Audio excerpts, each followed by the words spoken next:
Good morning बच्चों। आज हम जो रूसो के बारे में ही बात करेंगे। लेकिन जो आज का हमारा जो रूसो से संबंधित जो टॉपिक होगा वो होगी उनकी सामान्य इच्छा। कि सामान्य इच्छा के बारे में रूसो के क्या विचार है और ये किस पे आधारित है, इसके माध्यम से किसकी स्थापना होती है, किस प्रकार के राज्य की स्थापना होती है, इसके बारे में आज हम चर्चा करेंगे। तो जो रूसो की जो सामान्य इच्छा है उसके बारे में हम चर्चा कर रहे हैं। तो सबसे पहले देख लें कि ये सामान्य इच्छा का जो विचार है ये कहाँ से आया है। जब रूसो बात करता है मानव के प्रकृति की, कि मानव की प्रवृत्ति कैसी है, मानव की प्रकृति कैसी है, मानव किस प्रकार का है, मानव का स्वभाव कैसा है, तब हमने पिछले कुछ वीडियो में देखा भी था या पढ़ा भी था कि रूसो कहता है कि मानव के अंदर दो गुण होते हैं, एक सहानुभूति और एक स्वार्थ। एक सहानुभूति और एक स्वार्थ। जो सहानुभूति होती है वो कैसी होती है, वो परार्थ पर आधारित होती है। कैसी होती है, वो परार्थ पर आधारित होती है, लोगों की भलाई पर आधारित होती है, जिसके अंदर हम की भावना होती है, जिसके अंदर कल्याण की भावना होती है। वो कैसी होती है, इस प्रकार की होती है। जबकि जो स्वार्थ होता है वो कैसा होता है, जिसके अंदर व्यक्ति स्वयं के बारे में बात करता है, जिसके अंदर व्यक्ति क्या करता है, खुद के बारे में ही सोचता ज़्यादातर कि खुद का स्वार्थ कहाँ हो सकता है, उसके बारे में चर्चा करता है।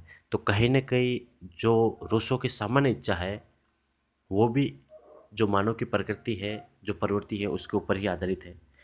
तो रूसो सामान्य इच्छा के भी दो प्रकार बताता है, एक आदर्श इच्छा और दूसरी यथार्थ इच्छा। कौन सी बताता है, यथार्थ इच्छा। जो आदर्श इच्छा होती है वो किस पर आधारित होती है, सहानुभूति पर आधारित होती है। वो किस पर आधारित होती है, सहानुभूति पर आधारित होती है। वो परार्थ पर आधारित होती है, जिसके अंदर क्या होता है कि आप हमेशा कैसी बात करते हो, दूसरों के भलाई की बात करते हो, आप संपूर्ण समाज के हित की बात करते हो। आप स्वयं को ना लेके किसको लेते हो, संपूर्ण समाज को लेते हो। संपूर्ण आपके जो परिधि में जो भी आता है व्यक्ति उनको लेते हो और उनके बारे में भी आप सोचते हो। दूसरी जो इच्छा होती है वो कैसी होती है, यथार्थ इच्छा होती है। कैसी होती है, यथार्थ इच्छा होती है, जो किस पर आधारित होगी, स्वार्थ पर आधारित होती है। वो आत्म प्रेम पर आधारित होती है, यानी कि वो स्वयं से प्रेम करने वाली बात होती है। कि उस इच्छा की यदि पूछा जाए व्यक्ति से तो वो कैसी बात करेगा, स्वयं के बारे में बात करेगा। जो आत्म प्रेम की बात होगी वही बात करेगा, खुद के प्रेम की ही बात करेगा। तो रूसो कहता है कि जो सामान्य इच्छा है वो कैसी इच्छा है, दोनों इच्छाओं में से कैसी इच्छा है, जो आदर्श इच्छा है वही सामान्य इच्छा है। कैसी इच्छा है, जो आदर्श इच्छा है वही सामान्य इच्छा है। ये आदर्श इच्छाओं का यदि योग कर लो तो उससे जो इच्छा का निर्माण होगा वो कैसी इच्छा होगी, सामान्य इच्छा होगी। जो सामान्य इच्छा होती है, इसके बारे में रूसो कहता है कि जो सामान्य इच्छा होती है वो संपूर्ण समाज के हित की बात करती है। किसकी बात करती है, संपूर्ण समाज के हित की बात करती है। वो बहुमत की बात ना करके किसकी बात करती है, संपूर्ण समाज के हित की बात करती है। वो संपूर्ण समाज के हित का प्रतिनिधित्व करती है। इसलिए ग्रीन कहता है कि जो सामान्य इच्छा है वो कैसी है, सामान्य हित और सामान्य चेतना है। कैसी है, सामान्य हित और सामान्य चेतना है। कि हम कह भी सकते हैं सामान्य इच्छा को कि वो सामान्य हित है। यदि सामान्य इच्छा का निचोड़ निकालते हैं, उसका निष्कर्ष निकालते हैं, तो ग्रीन के शब्द सही हैं कहीं ना कहीं। कि ग्रीन जो कह रहा है कि सामान्य इच्छा को यदि हम एक शब्द में कहें तो वो क्या है, सामान्य हित है। कैसा है, सामान्य हित। सामान्य हित के अंदर क्या होता है कि आप सभी का हित सोचते हो, आप सभी का हित सोचते हो। सामान्य चेतना है, दूसरा शब्द यूज करता है सामान्य चेतना है। तो सामान्य चेतना भी क्या होती है कि आप सभी की चेतना है और वो सभी के हित की बात होगी उसमें। तो जो रूसो की जो सामान्य इच्छा है वो कैसी है, सभी के हित की इच्छा है। इसके बाद क्या होता है कि जो सामान्य इच्छा होती है इसके माध्यम से ही रूसो क्या करता है, राज्य का निर्माण करता है। किसका निर्माण करता है, राज्य का निर्माण करता है। रूसो कहता है कि सभी व्यक्ति एक स्थान पर एकत्रित होते हैं। जब समझौता करने की बात आती है, जब राज्य की स्थापना की बात आती है तो सभी व्यक्ति क्या करते हैं, एक स्थान पर एकत्रित होते हैं। और जब एकत्रित होते हैं तो सबसे पहले क्या होता है कि व्यक्ति यथार्थ इच्छा व्यक्त करते हैं।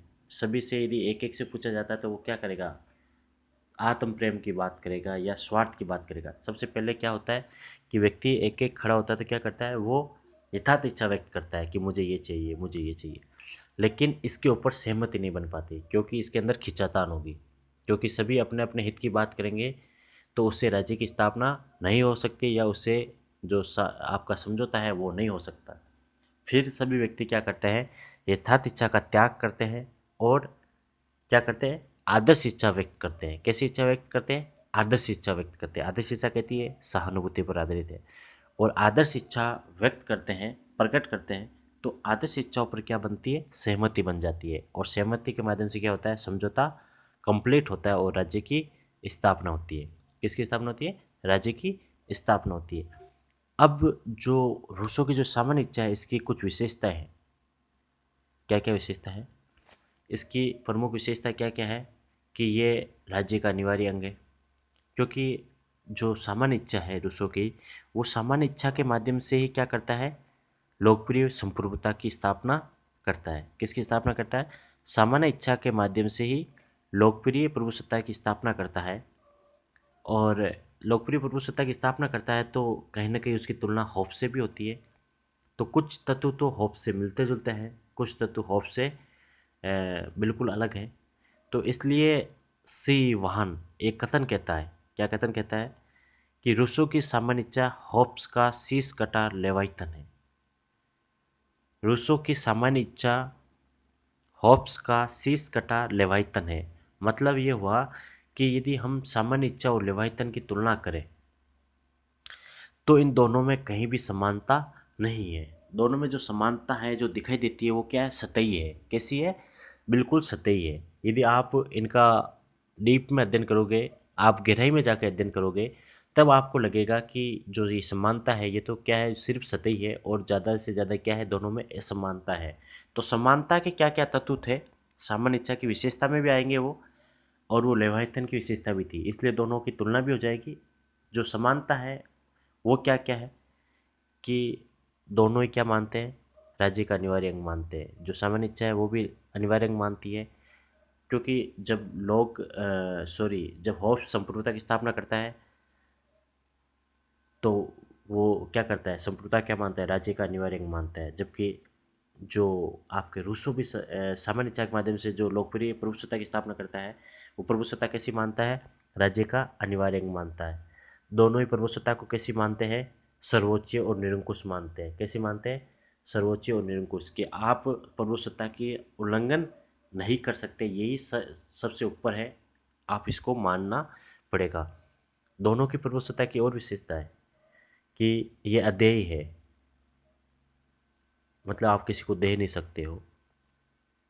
एक और विशेषता है, ये अविभाज्य है कि आप इसका विभाजन भी नहीं कर सकते हो। ये जिसके पास है उसके पास ही रहेगी, एक व्यक्ति के पास है तो एक व्यक्ति के पास ही रहेगी। ठीक है। जो पांचवी जो अंतर है, जो समानता है, वो क्या है, इसके माध्यम से न्याय और अधिकार की स्थापना होती है, इसके माध्यम से ही प्रशासनिक शक्तियों की स्थापना होती है। जो अंतर क्या क्या है दोनों की प्रभुसत्ता के अंदर, जो अंतर क्या क्या है वो है कि ये क्या करते हैं, लोकप्रिय प्रभुसत्ता के माध्यम से क्या करते हैं, प्रत्यक्ष लोकतंत्र की स्थापना करते हैं। रूसो क्या करते हैं, प्रत्यक्ष लोकतंत्र की स्थापना करते हैं, जबकि वो प्रभुसत्ता के माध्यम से किसकी स्थापना करते हैं, निरंकुश शासन की स्थापना करते हैं। ये इनका मुख्य अंतर है।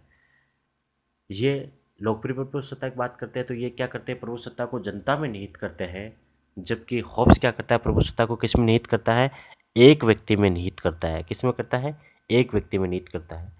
इनकी प्रभुसत्ता के माध्यम से, यानी कि रूसो की प्रभुसत्ता के माध्यम से आप क्या करते हो, स्वतंत्रता, समानता और भाईचारे की स्थापना होती है। और उनकी प्रभुसत्ता के माध्यम से क्या होता है कि निरंकुश तंत्र की स्थापना होती है। यह क्या करते हैं, रूसो क्या करते हैं, संपूर्ण समाज की बात करते हैं, संपूर्ण समाज के हित की बात करते हैं, जबकि वो क्या करते हैं, निरंकुश तंत्र के माध्यम से संपूर्ण समाज को नियंत्रित करने की बात करते हैं। तो ये दोनों में अंतर भी है, दोनों की प्रभुसत्ता भी है। तो इसलिए ही सी वाहन क्या कहता है कि जो रूसो की जो सामान्य इच्छा है वो होप्स का शीश कटा लेवाइथन है, कि इनके अंदर समानता क्या है, सतही है, जबकि असमानता बहुत गहराई तक है। इसके अलावा रूसो के कुछ कथन भी हैं, उनकी भी चर्चा कर लेते हैं। रूसो कहता है कि एक जो इनका प्रसिद्ध कथन है कि मनुष्य स्वतंत्र पैदा हुआ है परंतु वर्तमान में हर जगह जंजीरों से जकड़ा हुआ है। मतलब क्या है इनका इनका कहने का मतलब है कि जब मनुष्य पैदा होता है तो वो स्वतंत्र पैदा होता है, लेकिन जब समाज के अंदर आता है तो उसके अंदर इतनी बंदिशें होती है, इतनी पाबंदियाँ होती है कि वो हमेशा जंजीरों से जकड़ा हुआ व्यतीत होता है। दूसरा जो इनका मुख्य कथन है, प्रकृति की ओर लौट चलो। कौन सा कथन है? प्रकृति की ओर लौट चलो। इसका तात्पर्य ये है कि जो रूसो है, रूसो क्या करता है, विज्ञान और कला का विरोध करता है। वो कहता है कि विज्ञान और कला की वजह से ही क्या हुआ, निजी संपत्ति का सर्जन हुआ, और इसकी वजह से ही क्या होता है, समाज में असमानता की स्थापना होती है। और इसकी वजह से, असमानता की वजह से ही क्या है कि जो समाज में जो समानता है, जो भाईचारा है, जो स्वतंत्रता है, वो नष्ट हो जाती है। तो इसलिए क्या कहता है कि आप प्रकृति की ओर लौट चलो, आप उस अवस्था में चले जाओ कि जब प्राकृतिक अवस्था के 3 चरण बताता है, तो वो कहता है कि जो प्राकृतिक अवस्था का जो प्रथम चरण था उसकी ओर लौट चलो। तो वहाँ क्या होगा, समानता भी होगी, स्वतंत्रता भी होगी और बंधुत्व की भावना भी होगी।